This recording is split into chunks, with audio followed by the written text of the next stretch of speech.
Hello, in this video I'm gonna show you how to start mapping on your DREAME X30 X30 Ultra.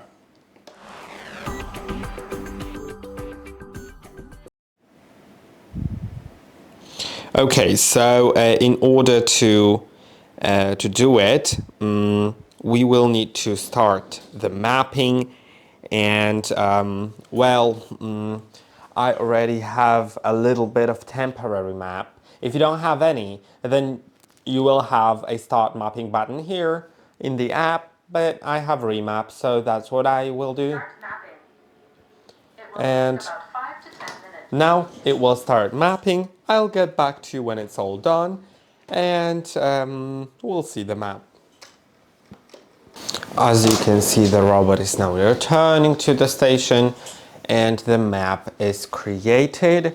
It will be automatically split into different rooms, yeah, that is basically it. You can also edit the map with another video on our channel. I hope that this video was helpful. Don't forget to like and subscribe, and I'll see you in the next one.